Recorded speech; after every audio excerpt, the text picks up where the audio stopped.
Audio on demand from Vision Christian Media. You're listening to Momentum, a show that helps men succeed in life. And as we delve into this week's topic, a reminder that some of the content may be of a sensitive nature. Now, here's your host, Des Kennedy. Hi, you're with Momentum. This is Des, and I have Jerry with me today, and we are looking forward to a really cool show. But before we get into the subject for today, can I just remind all you guys about our website, momentumaustralia.org.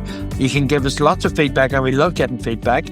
Ask us questions, listen to the podcast, and if you want to support us financially, please reach out and do that, because we are a ministry and we run on being supported. But also, guys, don't do life on your own. If you want a safe and confidential conversation, please reach out to the Momentum Care Line. And, we have something like 50 guys every month who, not regularly, but the individuals who contact our care line. 1-800-000-MEN. That's 1-800-000-636. Operates 7 days a week, 9 a.m. to 11 p.m. Run by Careline Connection, which is an amazing ministry in its own right. And guys, don't forget our YouTube channel and TikTok as well. Momentum for Men. We post almost every day, and so just clips about what we're doing. And so today I have Jerry with me, and we're going to talk about the subject of, in apologetics, about how do we know God exists? Because quite often, people will confront us and they'll say, I don't believe in God. There's no proof of God. And so we're going to explore that a little bit, not in huge depth, but at least enough to have an interesting conversation. So, Jerry, let me ask you, how would we know that God exists? Well, that's a very good question, Des, but I'd like to say good evening to everybody, good morning, good afternoon, wherever you are in the world or in the country of Australia. It's a very, very good question. And I'd like to say that skeptics, they do call for proof, which is a valid thing to do. But what proof are they actually looking for? And how would they measure this proof? Yeah. I'd like to start with a scripture then, because in Romans chapter 1, verse 19 to 20, it says, because they that may know God is manifest in them. So God is in people already, for God has shown himself unto them. For the invisible things of him from the creation of this world are clearly seen, being understood by things that are made, even his eternal power and God. So that sounds very, very wordy, but all that is saying is that God is in everybody already, and he has revealed himself to them. And are they looking for scientific proof, or are they looking for other rationale for the existence of God? But there are at least 4 criteria by which to assess proof. 1 is creation, physical and scientific. So, Des, what would you say is a criteria of creation that people can go, oh, look, there is a God? Well, we'll certainly get into each one of those in detail. Okay. But certainly, you just have to look at creation. I mean, I sat down on a beach this afternoon, and I just watched the waves and the structure to the waves. And for that to happen automatically, without any planning, or without any architecture in it, it was just beyond Yes. belief. So, I mean, that was the other one. Of course, the next one that we talk about is our conscience. Yeah. What drives us to have a conscience? How can we, if we don't have a creator, what does the moral law mean? How did we get that? How is it built into us?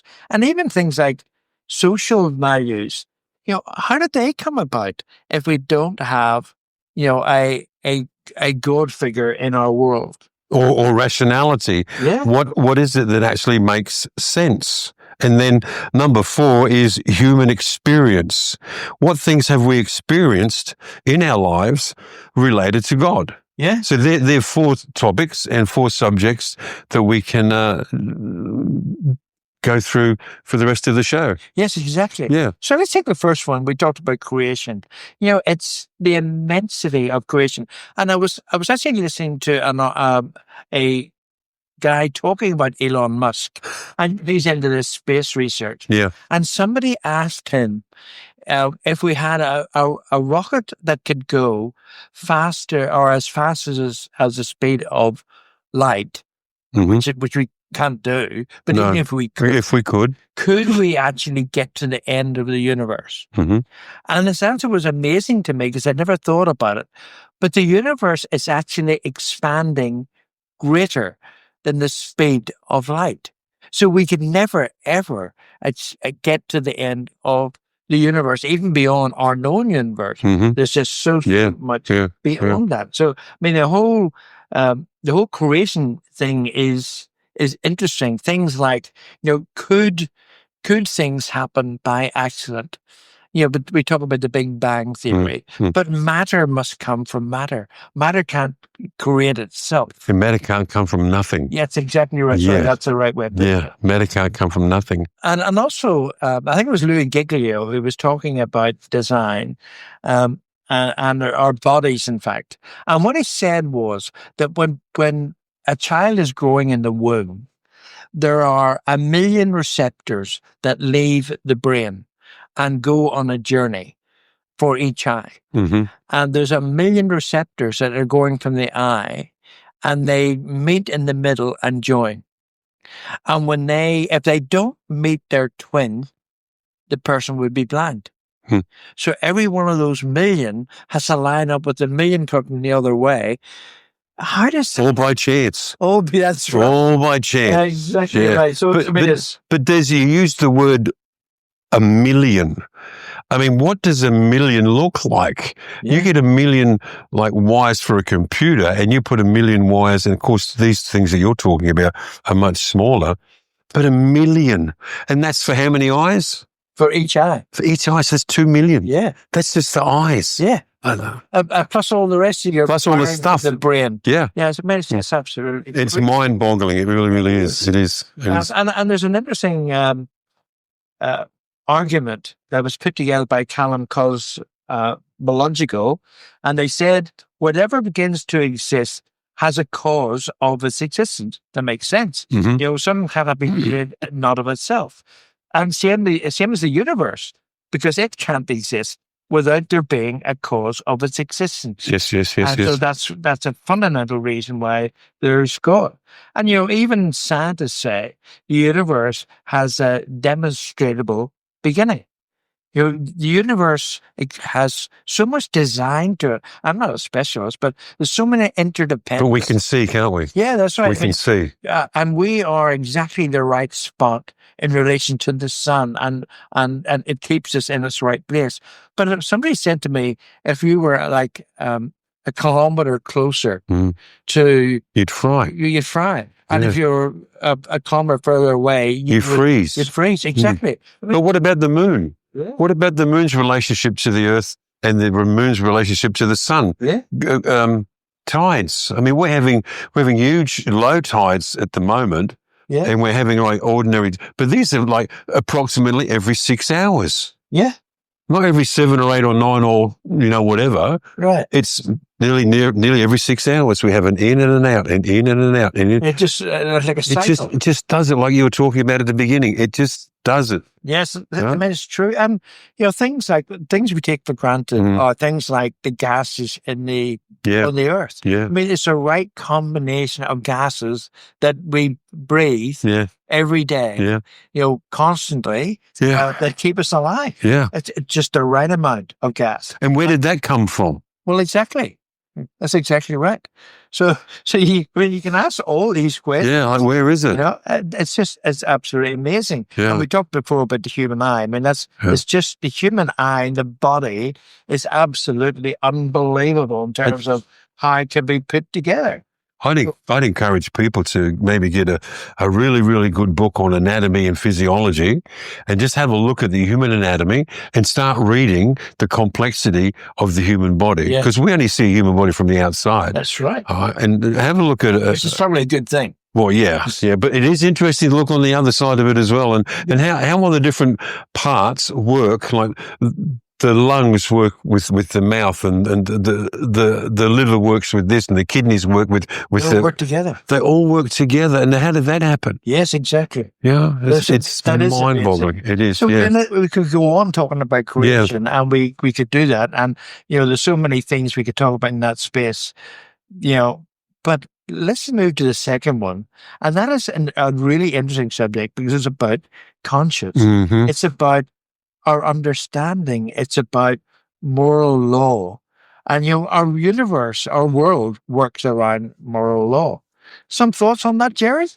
Yes, I have. It's probably one of the things I really like to discuss or to have a chat about with people. Conscience, conduct derived from absolute objective right and wrong. Yeah. Higher set of principles, not necessarily set by legislation, but there's so many different things that we have here that we could talk about. But what is a conscience? So it's things like, What is it? Where does it come from? Yeah, that's right. Where does it Okay. come from? So That's the key. instinctively, we know we shouldn't murder somebody. Instinctively, we know we shouldn't cheat somebody.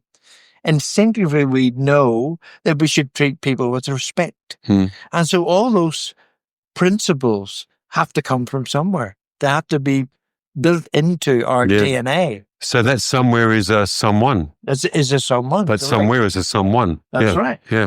And can't you take people who believe that human form just came out of dust, for example? We know it did in the God sense, but in terms of you create something, a fish or whatever. Yeah. How does that identity grab hold of these moral values? Unless they're built. How does a salmon know to do this to swim up? Yeah. How does Even that simple? Yeah. that? I mean, we're not looking at rocket science and neutrons and protons. We're just looking at everyday things that we see around us. We are. I mean, at the moment, there are a lot of dolphins in the water, and there are fish, and there are birds in the air, and they're diving into the water to get the fish. How did God equip those birds to be able to dive? Because some do and some don't. Yeah. The seagull doesn't do that. It just hangs around for chips. The bin chicken, it does a different thing altogether. So you got all the same species doing multiple different things. How did that happen? So it's interesting when you talk about there not being a God. If there was no God, then there can't be objective. No, there can't be. No, you can do what you want. Yeah, you can do exactly right. Mm-hmm. And so if there is objective morality, and we know there is, Yes. it must be evidenced by, the problem of evil, or there must be a God. That there must be that moral compass built into us. I mean, the whole issue of morality, being good, depends on there being morals and moral laws, and moral laws do require a moral law maker. Otherwise, they don't exist. Yeah. Isn't that true? Well, the United States, England, and Australia, just to name three countries that I know of, they were all founded upon moral laws, God's moral laws. That's what they're all founded upon. And Australia and England and America, they still have that moral law in a sense in the courts. If you murder somebody, you go to jail. If you didn't, you were set free. So there is a code that we do, that is set and that we do follow. But how did that all happen? I'd like to say that in Genesis chapter 3, Adam and Eve are doing such a good job until they eat from the apple. So their conscience wasn't awake. Yeah. And then when they ate the apple, it says that their eyes were opened and they hid. Yeah. And they were ashamed, because it says in a couple of verses before that, it says, and they weren't ashamed. So their moral conscience and compass was opened up when they defied God, and they became very aware of their surroundings and hid themselves because they knew that they were naked. And so I'd like to think that moral compass has come from God, but it's been destroyed in the garden, but it's been brought back through redemption from Jesus that we can choose to go back to. Yeah. That's a mouthful. But yeah, it is. It's a mouthful. It's good. It's a mouthful. Very good. We're just about to take a break, but before I do, I just want to mention that a recent survey of professional philosophers who tend to be very anti-God in many ways found that 50% of moral realists believe that objective moral facts do exist. So, I mean, that's amazing. That's a lot. That's over half, Yeah, obviously. that's exactly right. So we're going to take a short break. While we have a break, please have a look at our website, momentumaustralia.org. Guys, don't forget the care line, 1-800-000-MEN, and we will be back again shortly. You're listening to Momentum, a show that helps men succeed in life. Find out more at momentumaustralia.org. If this program has highlighted something you'd like prayer for, we'd love to pray for you. Call 1-800-PRAY-FOR-ME. That's 1-800-772-936. It's a free call. Or text 0401 132 888. You're listening to Momentum, a show that helps men succeed in life. Find out more at momentumaustralia.org. Hi guys, welcome back to Momentum, and here we are with Jerry, and we're talking about the existence of God and how we believe and how we know that God actually exists. And so, it's amazing. We've talked about creation, we've talked about a moral code, and the next one we want to talk about is rationality.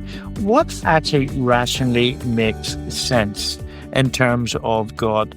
A belief is rational if it's held on the basis of reason and logic rather than the basis of emotion and pragmatism.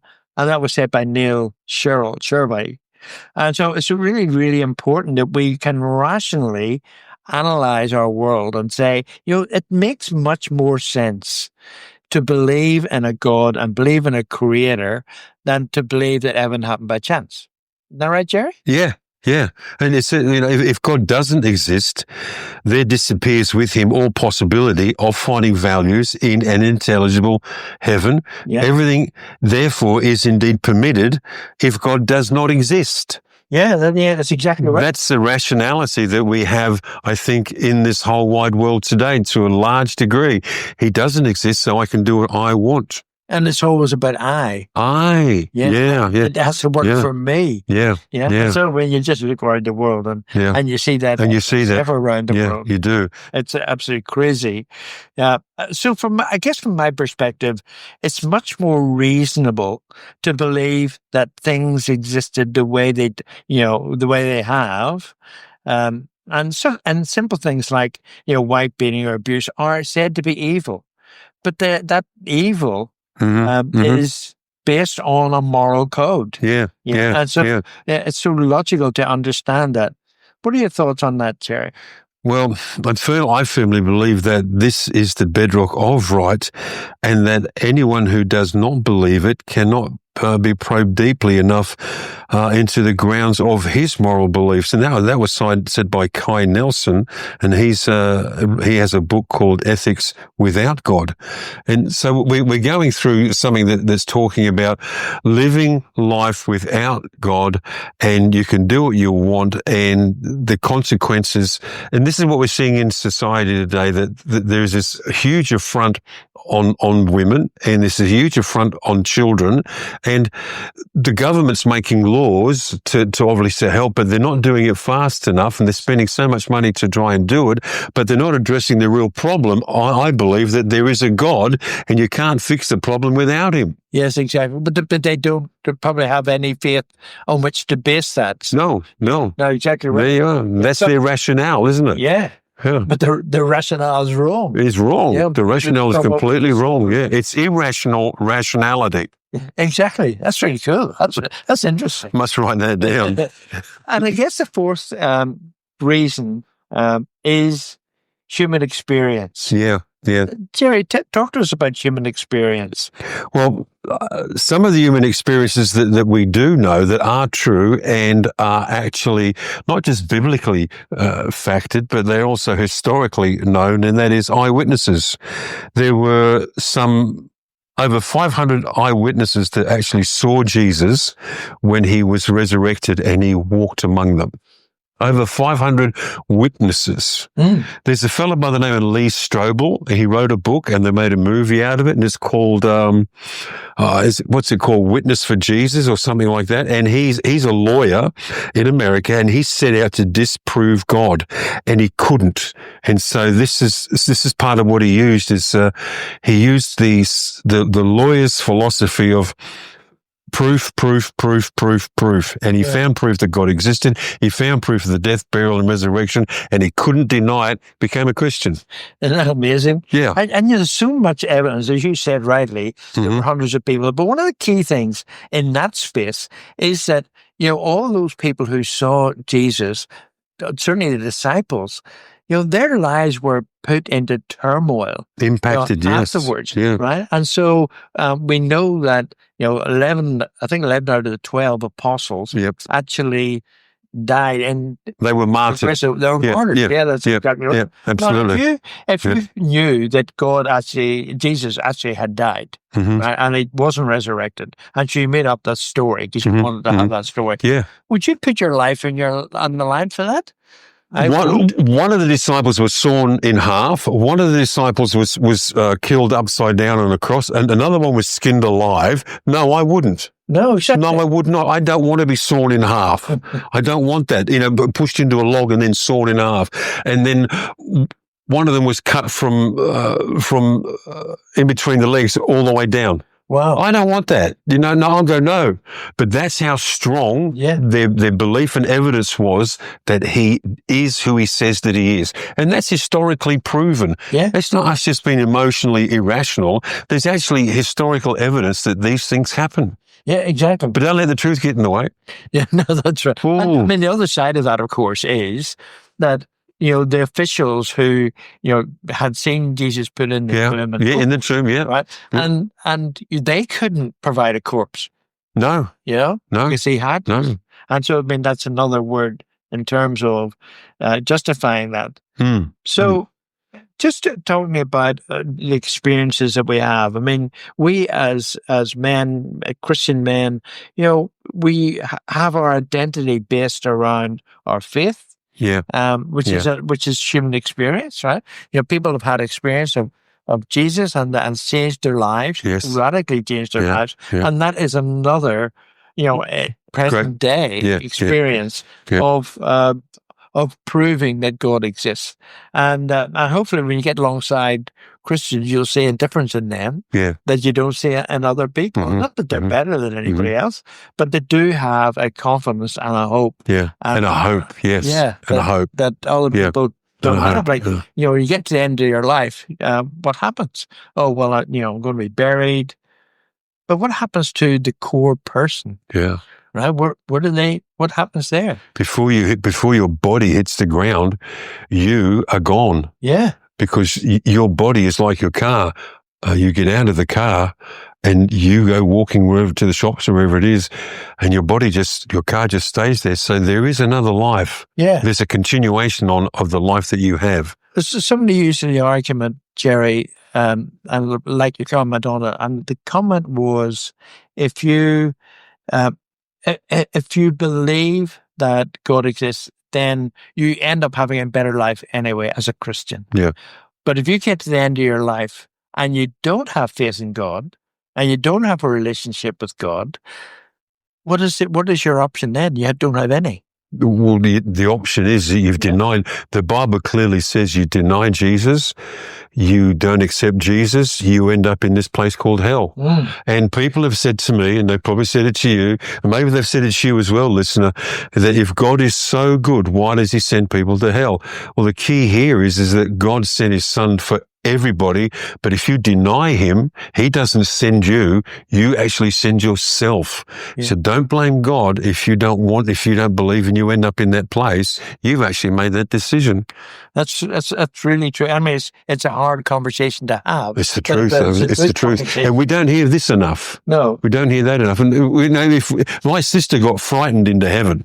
Okay, my older sister got frightened into heaven because she watched some specific movies about the rapture and people being and she was so scared that she got frightened into a relationship with Jesus. She'd been serving Jesus for over 40 years. Yeah, she's over in the Solomon Islands at the moment doing missionary work, and she's nearly 80. Wow, So we've just come to the end of our time. But let me just reiterate the 4 criteria that we use to measure or to assess whether God exists. The first one we talked about is creation. Yes. the physical world that we live in. Moral laws, conscience. And the second one is conscience, Yeah. moral law, and how that has to come about by a force outside ourselves. Yeah, outside of ourselves, yeah. Reality. Sorry, not reality. Rationality. What is it that actually makes sense? Yeah. What's What- logical? Yeah, what is logical? Because a lot of the things that we are doing and saying and believing are highly illogical. There's some rubbish out there that we're going, yeah, that's true. And it's not. It's just a lie from the devil. Yeah. I used the D word.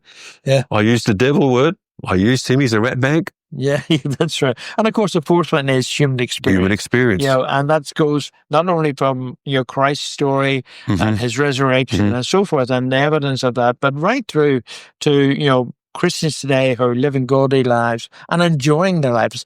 Christianity is not something to make us miserable. It actually makes us really happy. No. It gives us peace that is beyond all understanding. Yeah. It's amazing. So hopefully you've enjoyed this conversation.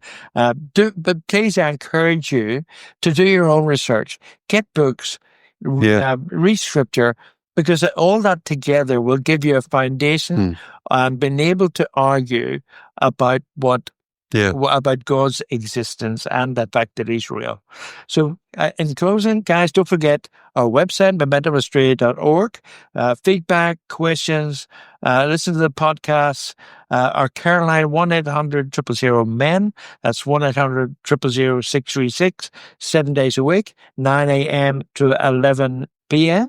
And don't forget our YouTube and TikTok channel, which is Momentum for Men. And please subscribe to that, because we do post every day at the moment. And so, they're just clips from our previous recordings. And so you'll enjoy those.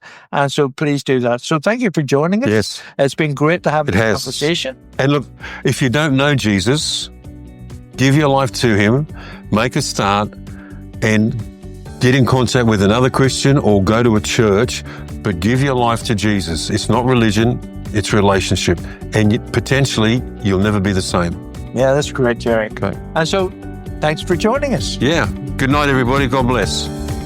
You've been listening to Momentum, a show that helps men succeed in life.